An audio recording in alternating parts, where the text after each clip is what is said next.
Oke, di video kali ini saya bakal bahas nih analisa teknikal untuk pemula. Jadi di video sebelumnya saya ada tanya tuh, buat kalian mau nggak saya bikinin playlist belajar trading dari nol sampai kita bisa mulai nih. Dimana ini kita bisa terapin di market forex, di market crypto maupun di market saham. Ini penting banget buat kita pelajari karena ini adalah dasar kita untuk memulai perjalanan trading kita. Oh ya, saya berkomitmen untuk ngasih edukasi trading gratis secara 100% di YouTube ini. Jadi pastikan kalian klik tombol subscribe-nya dan juga nyalakan loncengnya supaya kalian nggak ketinggalan nih edukasi trading gratis dari saya. Jadi supaya nggak terlalu lama, kita langsung aja deh ke layar yang ada di depan saya ini. Yuk!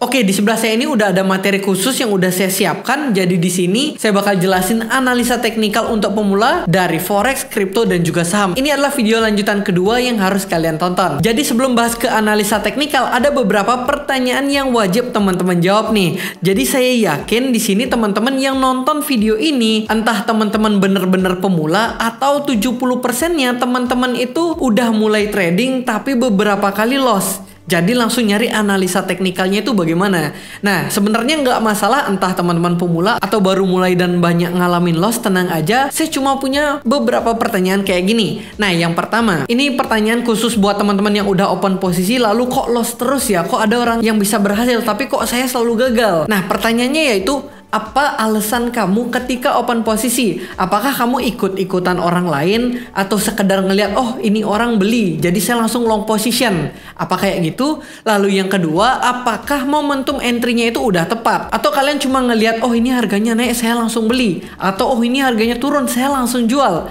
Apa teman-teman kayak gitu? Lalu yang ketiga, apakah kalian udah bisa kontrol money manajemennya?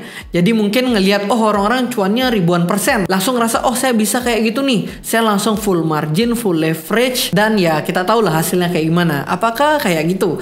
Dan yang selanjutnya itu adalah, sudah berapa lama kamu mulai trading? Mungkin kalian bakal ngerasa kayak, oh saya udah lama kok mulai tradingnya. Ketika ditanya udah berapa lama, ternyata baru beberapa minggu. Itu sangat berbeda dengan teman-teman yang ditanya, oh saya baru mulai kok, baru mulai 5 tahun yang lalu. Ini akan sangat berbeda dari segi psikologinya. Jadi saya cuma pengen tahu nih, teman-teman udah berapa lama nih mulai trading. Dan yang terakhir, apa ekspektasi kamu di dunia trading ini? Apakah memulai trading dengan beberapa bulan langsung kebeli Lambo, atau bisa jalan-jalan ke luar negeri dengan trading beberapa hari? Kalau masih punya ekspektasi kayak gitu, mungkin direndahin dulu nih ekspektasinya, karena perjalanan trading kita masih jauh. Jadi mungkin semoga teman-teman bisa jawab nih dari pertanyaan-pertanyaan saya. Tentunya hal ini bakal menjadi pembeda oleh orang yang sukses di dunia trading dan orang yang gagal di dunia trading. Jadi buat teman-teman kalau masih loss itu tenang aja, itu kita anggap aja sebagai biaya sekolahnya. Nah, misalnya teman-teman pengen jadi seorang dokter nih, tentu kan kita perlu menempuh sebuah kuliah, dimana kuliahnya ini pasti perlu biaya. Nah, kalau teman-teman pengen jadi seorang trader, anggap aja biaya sekolah kita itu adalah dari loss-lossnya kita. Makanya diusahakan biaya sekolah jadi trader ini jangan terlalu besar, gunakan uang dingin aja, jangan terlalu banyak dan juga jangan terlalu kecil. Jadi gunakanlah uang yang sekiranya kalau hilang itu bagi teman-teman nggak masalah. Dan kita bisa next lagi, kalau teman-teman udah lolos di chapter ini kita bisa next. Nah, di sini sekarang saya akan bahas apa itu analisa teknikal. Analisa teknikal ini adalah sebuah metode yang mana kita gunakan untuk memprediksi harga kedepannya dengan melihat pergerakan harga sebelumnya. Tapi perlu disclaimer, apapun analisa teknikal yang digunakan itu tidak menjamin secara 100% untuk menunjukkan arah harga. Jadi kita nggak bisa tahu nih, kita cuma bisa menunjukkan probabilitas tertinggi apa yang akan terjadi ke depannya. Makanya penting banget buat kita belajar analisa teknikal ini. Dan di sini dalam sebuah analisa teknikal kita pasti melihat sebuah grafik. Nah, grafik ini atau chart ini udah menunjukkan segala sesuatu yang terjadi di market, atau istilahnya kita bisa bilang market action discount everything. Entah terjadi news, entah terjadi pembelian yang amat sangat masif, itu udah ditunjukkan dalam sebuah chart, teman-teman. Makanya sekarang masalahnya adalah gimana cara kita untuk mempelajari dan membaca chart ini dan menganalisanya menggunakan analisa teknikal dan menentukan probabilitas tertinggi yang akhirnya bisa memberikan kita profit. Dan kita bisa next lagi, teman-teman. Di sini kita bakal belajar dulu nih materi paling basic dulu, yaitu tentang candlestick. Teman-teman harus tahu dulu, ini candlestick hijau atau merah ini bacanya gimana sih. Jadi itu penting banget buat kita pelajari. Nah, khusus yang hijau ini, itu adalah ketika dia open, dia akan open berada di bawah ini. Dan ketika dia close, dia berada di atas ini. Tapi pertanyaannya, kok bisa ada garis-garis kecil ini? Jadi yang garis kecil ini adalah low-nya. Jadi ketika perdagangannya berada di harga segini, harganya itu turun teman-teman. Lalu ketika dia turun, dia naik sangat amat tinggi. Dan ketika dia menyentuh area high-nya ini, ketika dia turun dan closing di sini, dia akan menciptakan bentuk candlestick kayak gini. Jadi dia akan menyisakan sebuah garis, atau kita sebut shadow, atau kita sebut wick. Jadi kurang lebih kayak gitu. Ini untuk yang candlestick hijaunya. Kalau yang merah itu sebenarnya sama aja, cuman bedanya dia opennya dari atas. Jadi dia open di sini lalu dia turun teman-teman, dan ketika dia turun, dia itu closingnya itu di sini. Dan kenapa ada garis low dan garis high ini? Karena ketika dia open, dia sempat naik dulu dan juga dia sempat turun banget, tapi dia closingnya itu di tengah-tengah ini. Dan kalau kita jabarin secara lebih detail lagi, kita udah bisa lihat bahwa proses pembentukan candle seperti yang saya katakan tadi. Ketika dia open berada di atas, lalu dia sempat naik dulu nih. Nah, ketika dia naik, dia langsung turun. Turunnya tuh sampai di titik low ini, dan ketika dia closing di atas ini. Jadi, bentukan candlenya kayak di sebelah kanan ini. Begitu juga untuk yang bullish candle, yang hijau ini. Teman-teman udah bisa lihat bahwa dia open berada di sini, dia turun, lalu dia naik lagi. Teman-teman udah bisa lihat sampai di high ini, lalu dia turun di close ini, teman-teman. Jadi, bentukan candlenya ya kayak gini. Ini akan berbeda kalau dia closingnya itu langsung di high. Dia nggak bakal ada garis di atas ini, teman-teman. Itu aja yang membedakan. Jadi ini minimal buat teman-teman tahu dulu, oh begini loh pembentukan dari candlestick. Jadi nggak serta-merta kita belajar trading langsung oh saya entry, oh saya langsung sell, kayak itu nggak kayak gitu. Ada proses tahapan kita belajar dulu nih. Jadi kita bakal lanjut lagi. Oke, jadi sekarang kita harus belajar identifikasi tren. Jadi overall di market itu ada 3 tren yang harus kita ketahui. Yaitu yang pertama, kita udah belajar bahwa di market itu ada fase yang namanya fase uptrend atau fase bullish. Jadi pergerakannya itu ke atas kayak gini teman-teman. Atau kita bisa bilang dia selalu membentuk yang namanya higher high.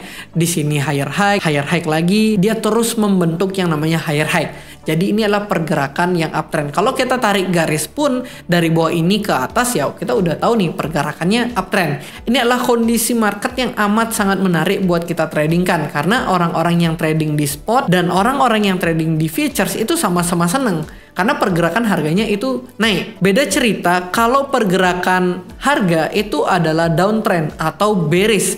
Kalau bearish mungkin teman-teman yang trading di futures itu akan happy karena arah trennya jelas turun, dia bisa short position. Tapi buat teman-teman yang di spot market mungkin akan ngerasa kayak wah ini market lagi turun, lagi nggak bagus, gitu aja perbedaannya. Dan untuk di downtrend ini dia konsisten membentuk yang namanya lower low. Kalau di uptrend tadi kita membentuk yang namanya higher high. Kalau di downtrend kita membentuk yang namanya lower low. Di sini lower low, di sini lower low lagi, di sini lower low lagi, dan kedepannya masih ada potensi membentuk lower low lagi. Jadi uptrend dan downtrend itu masih menarik buat kita tradingkan. Tapi ada satu fase di mana market ini benar-benar nggak menarik sama sekali. Yes, benar banget. Ini adalah fase yang namanya sideways atau konsolidasi. Dia berada di range itu aja mulu. Jadi dia naik, dia turun, dia naik, dia turun, dan gitu aja terus. Jadi dia kayak nyamping aja, dan ini benar-benar bosenin banget. Mau kita trading spot, mau kita trading futures, ini benar-benar bosenin banget teman-teman. Kita perlu menunggu konfirmasinya, entah dia breakout atau dia breakdown. Dan yang selanjutnya saya bakal share strategi yang minimal teman-teman itu harus pahami dulu, yaitu kita belajar yang namanya support resisten. Ini adalah materi yang sangat amat basic yang pastinya teman-teman itu harus tahu. Jadi support resisten itu adalah kita harus identifikasi satu persatu nih. Support itu adalah area harga bawah, di mana di area tersebut potensi harga memantul. Begitu juga resisten, itu hanya sebaliknya aja.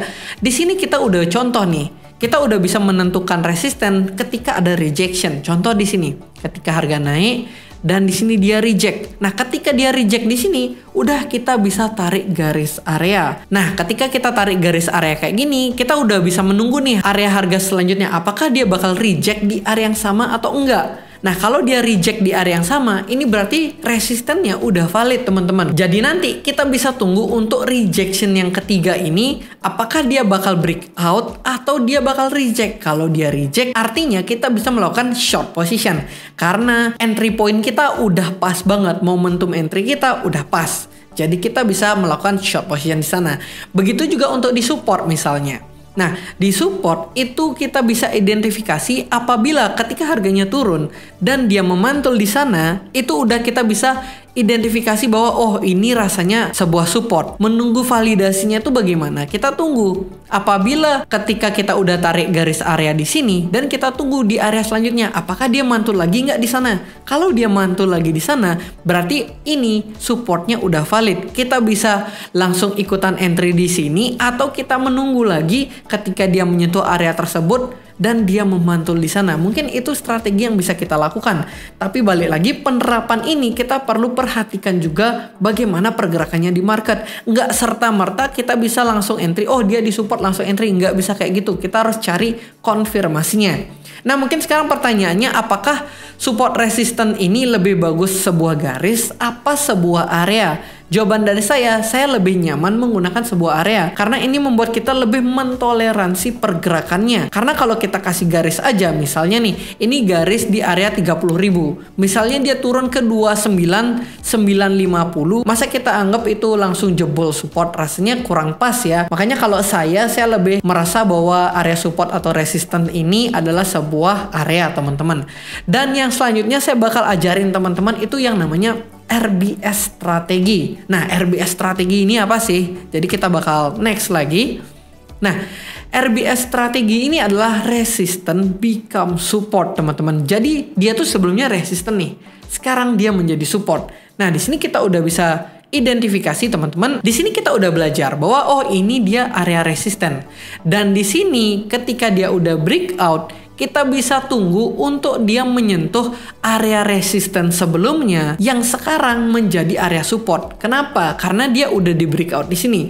Makanya tadi juga saya bilang, ketika di resisten bukan serta-merta kita langsung bisa short position. Ada potensi dia di breakout kayak gini. Tergantung psikologi dari marketnya saat itu.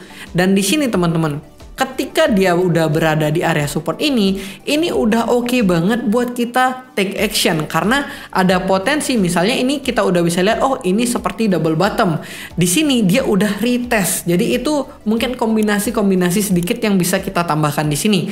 Makanya ini udah bisa saya katakan ini ada RBS strategi, teman-teman. Jadi ketika kita udah bisa menentukan support resistance ini udah langkah bagus untuk kita memulai perjalanan trading kita karena minimal kita udah nggak buta lagi di market, teman-teman. Makanya saya harap buat teman-teman subscribe channel ini dan juga nyalakan loncengnya karena kedepannya saya bakal terus bahas strategi-strategi kayak gini. Nah, jadi mungkin sekian saja materi analisa teknikal untuk pemula. Dan kalian suka nggak sih saya bahas edukasi trading secara gratis kayak gini? Coba kalian komen deh di komentar di bawah. Mungkin sekian saja materi kali ini. Mudah-mudahan ada ilmu yang teman-teman dapetin. Jadi saran saya buat kalian semua tetap semangat karena perjalanan trading kita itu masih cukup jauh. Sebelum video ini berakhir, jangan lupa untuk klik like, comment, dan juga subscribe. And thank you.